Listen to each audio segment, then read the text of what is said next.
Hi there and welcome. My name is Delane and we're here today to talk with Consciousness Mercredan, which is channeled by Trance Medium Francis Evans. Today we're going to speak to Mercredan about the two universes, one being of fear and one of love, and how that works functionally side by side. So yeah, if you please like this video if you enjoy it and subscribe to keep updated. And any questions or topics, just put those in the comment box for future videos. We're really interested to hear what your thoughts are around other topics. Okay, now we're going to cross to Francis and see what Mercredan has to say for us today. Over to you, Francis.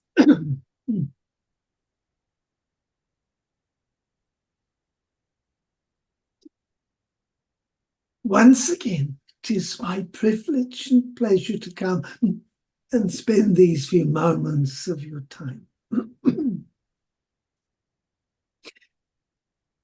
Life is an unfolding path of opportunities. Taking one opportunity also closes the pathway to alternatives.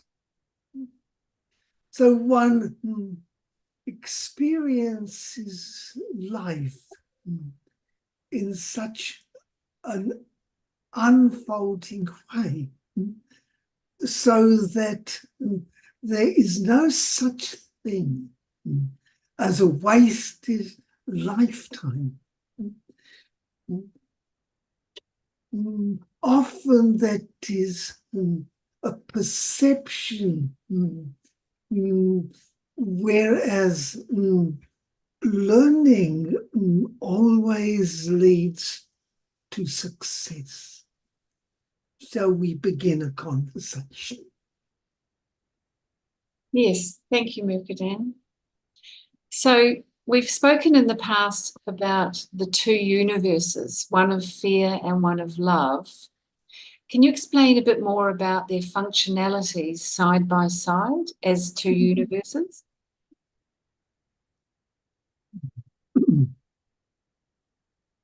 One creates one's universe in the method and way one focuses one's attention.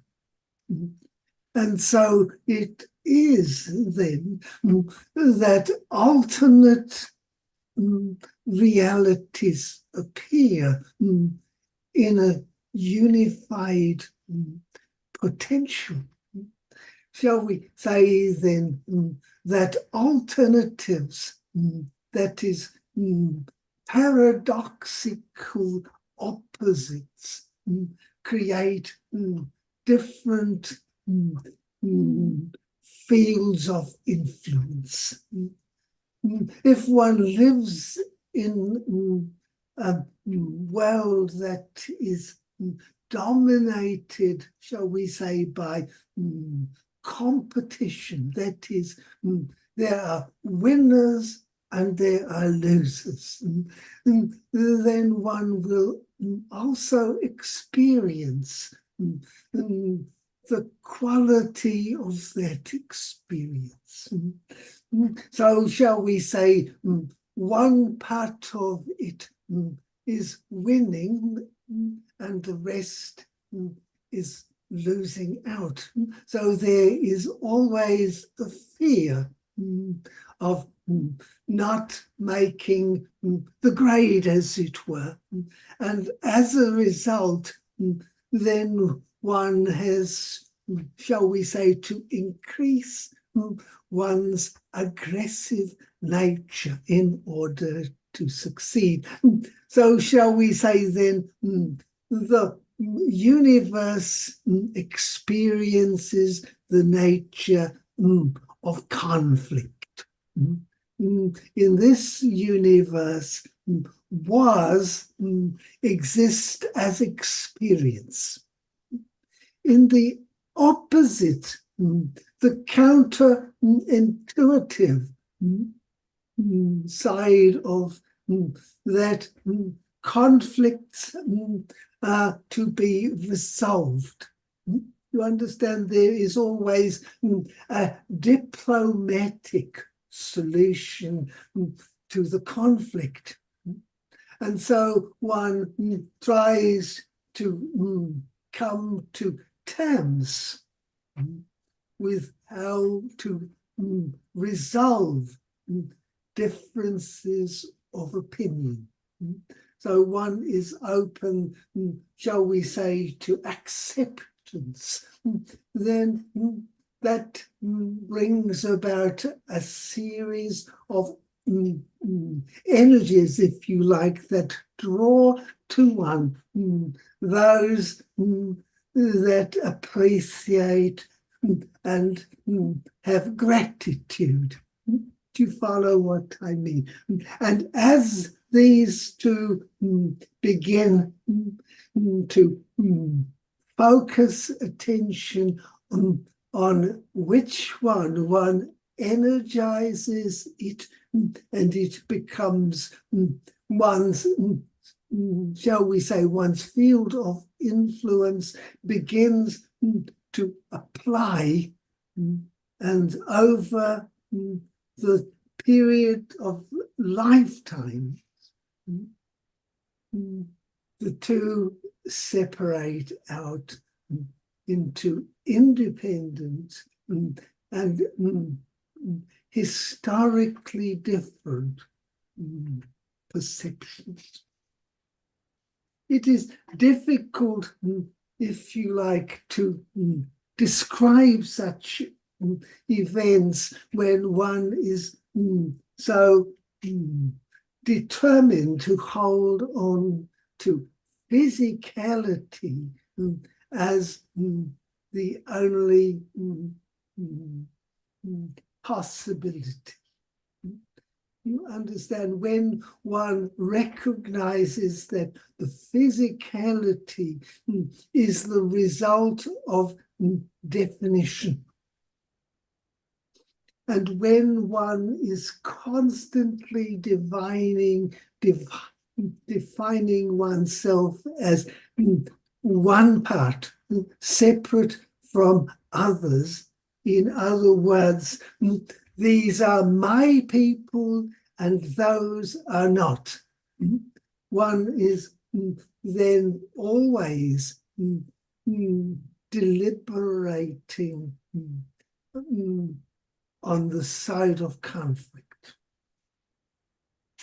On the other hand, when one recognizes that everyone is an expression of the divine, one begins to lose sight of difference.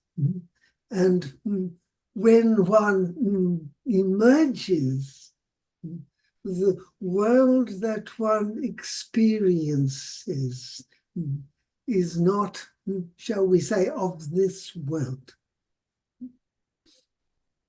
Does this hold some light? Yes, it does. It does. Thank you. So with these two attitudes of thought, conflict and openness and acceptance, do they occupy the same atomic space? You know, as a paradox, that would suggest it would, wouldn't it? Shall we say this? Atomic space is part of the collusion. In other words, one creates physicality out of imagination. If one imagines something to exist, it exists in the imagination.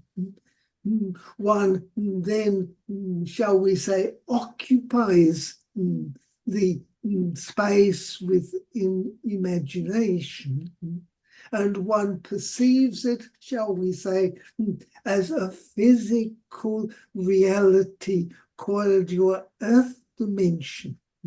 There are similarities and there are differences.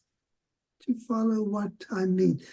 So, is there any space in physical terms that is not the creation of the divine influence? Do you follow what I mean? So, shall we say, when you dream at night and occupy the dream, it appears to have the same location as your waking world. There are houses that you recognize, rivers and sea and all these other things that belong to the waking world. And yet there are different rules that apply, different qualities. And one either is finding oneself, shall we say, in an ecstatic union, or in a certain conflict within the inner world. Do you follow what I'm getting at? So the two worlds, that is what you call the real world and the dream world, occupy the same locations in different realities.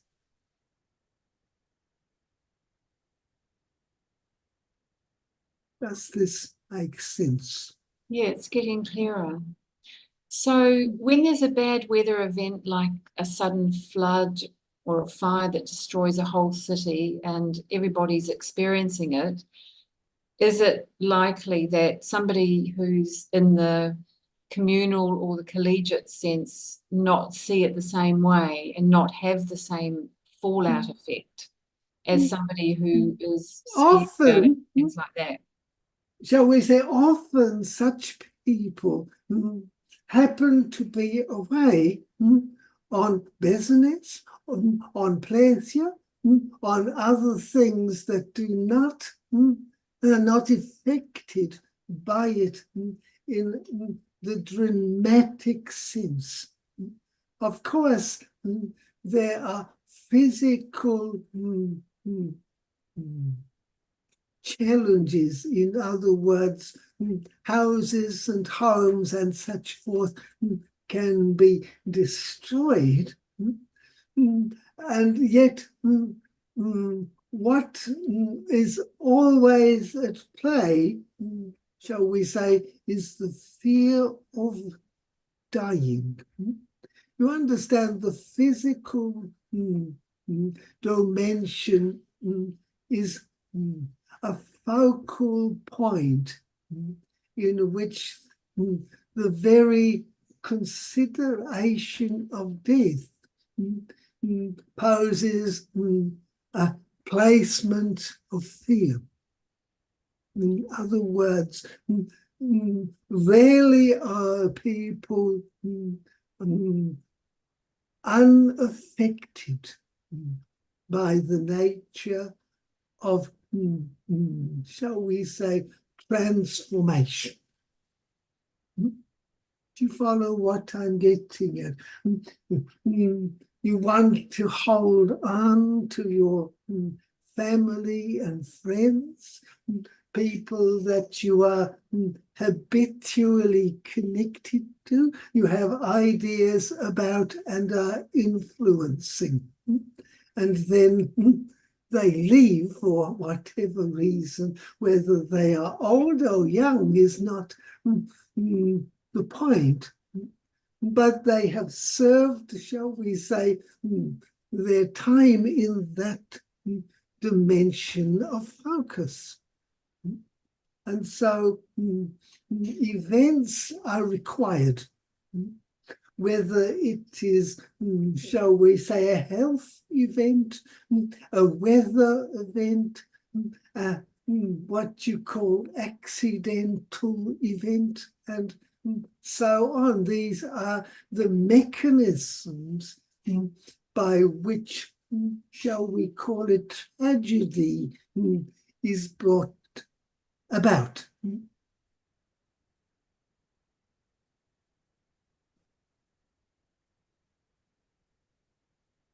Right. This makes some... you understand what I'm getting at? Then if one is free of the fear of transition,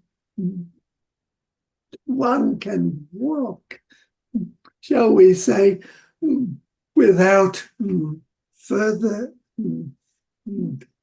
ado. One is not, shall we say, placing in the field of influence the concept of fear of loss.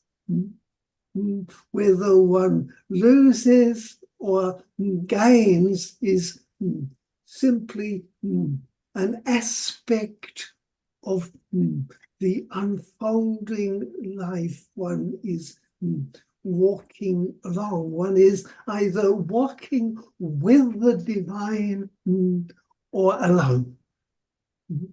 You understand what I mean? If one is walking with the divine, there is no separation. Then one is truly, shall we say, an actor for the divine, in what the great prophet called the Son of the Lord. Do you understand? The Lord of all things, and I am but this one's child, taking and making steps in, shall we call it, as that is written in his name. You understand what I'm getting at? Then one is divine when one holds no fear of others, no fear of transition, no fear of change, but one welcomes its opportunities. Do you understand? Then one is living in the world of opportunity.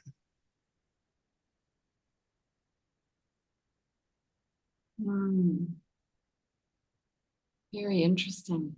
You understand, if you could find one of these, you understand, they are not so prominent. They are not so seen in the world because they are not in the world. They are, shall we say, occupying the other universe.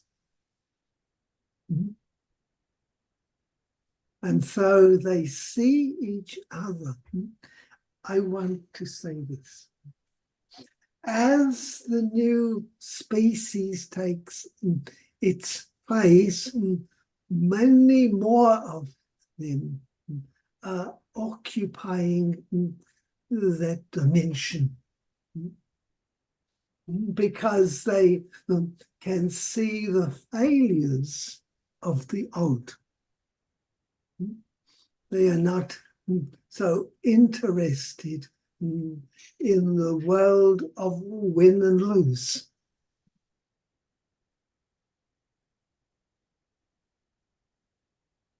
Interesting. I want to say this. They are in the world of the living because they have no fear of the dying. In other words, those that risk their lives live them. And those that fear their dying are already dead.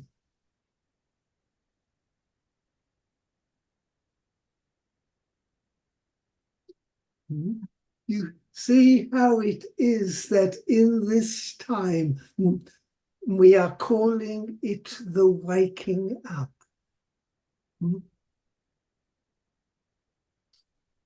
All over the planet, there is the call to awaken.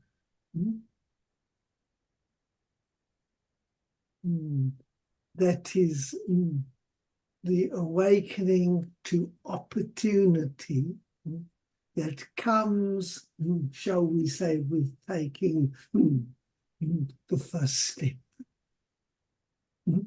And the first step is always into the unknown, into the darkness. You understand what I'm saying?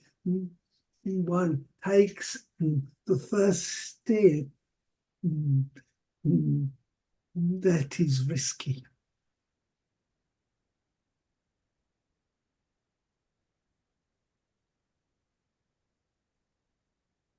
Right.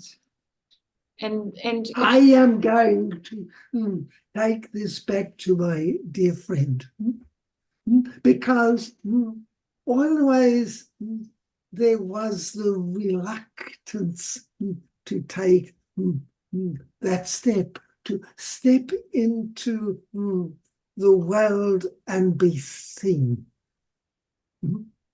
That is risky. And yet nothing can be achieved without it.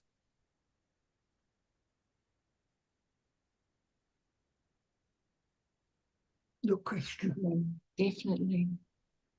So, as you've said, the first step is to step in the unknown. So, what attitude do we need to replace our fear with? Fear is not an easy thing to flip the opposite to, is it? So, have you got any suggestions? I want to say, of course not, because there is the fear of the fear. One is resisting being afraid. And as you know, whatever it is you resist comes to the foreground, because that is where your field of influence is expanding. So you feel the fear and it is bigger. So you feel the fear and it gets bigger. And soon you are engulfed in it, paralyzed in it, until you realize that it is taking over. I want to say that, if anything, is the definition of evil. Evil is that which stops living. And death is that which transforms the living in limitation.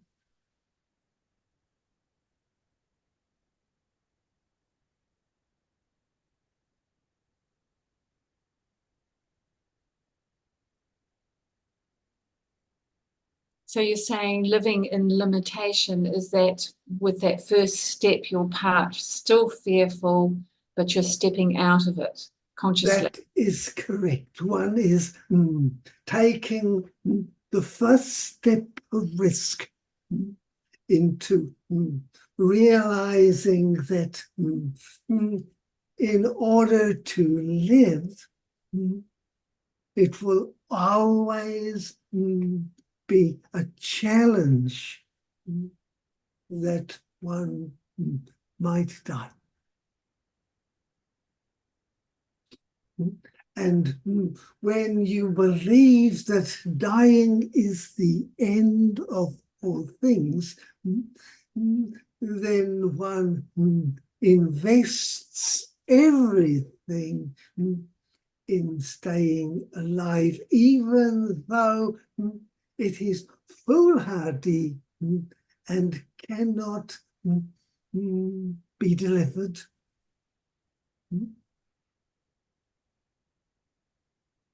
Instead of investing everything in living in the moment of experience and exploration, and most importantly, excitement. Excitement uplifts one onto the edge. And from there, one's perceptions open to greater opportunity.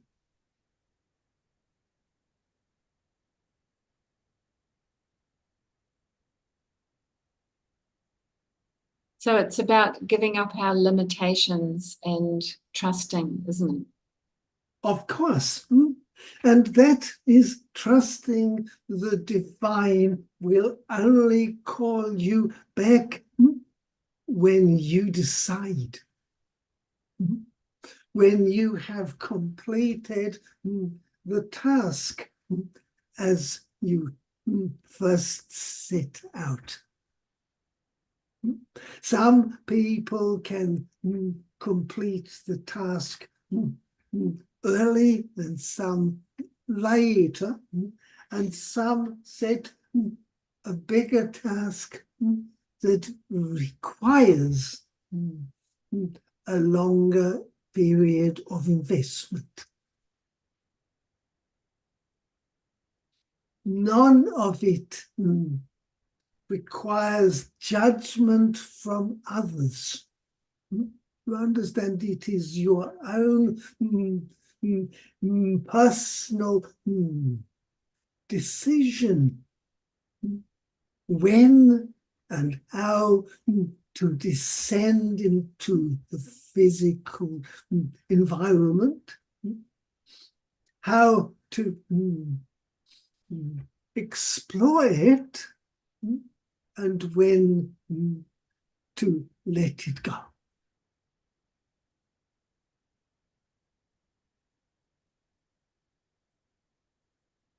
While humanity insists on a limited lifespan, that is from birth to death, then all experience will try to define it within the physicality that is evident. And once one realizes it is a much more expansive universe, then new avenues of exploration open up. And over time, as it is in historical perspective, one might perceive it from what one understands in the present time to what one understood in the depths of history.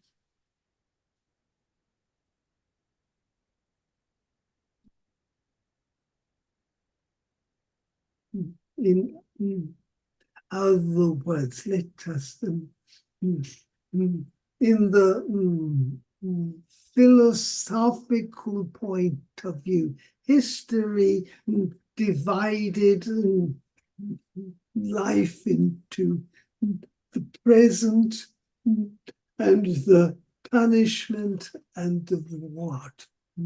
Life is all about consequences of reward if you uphold the laws as mankind has set them, or punishment if you break the rules.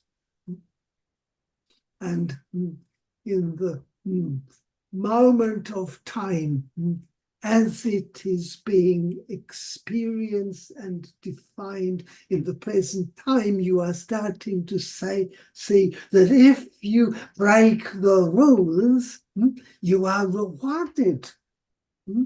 And if you hold up to the laws, one is punished. You understand how is that to continue? You understand, because then the system is breaking down, and the new species has recognized that it cannot continue on when lies and deception are rewarded. And so the new species has evolved a mechanism for seeing the world of deception. And so the new epoch begins. Fascinating. Isn't that a point to stop our discussion for today? Yes, thank you. So thank you once again for your attention, appreciation, and re-evaluating one's understanding. Thank you, and goodbye.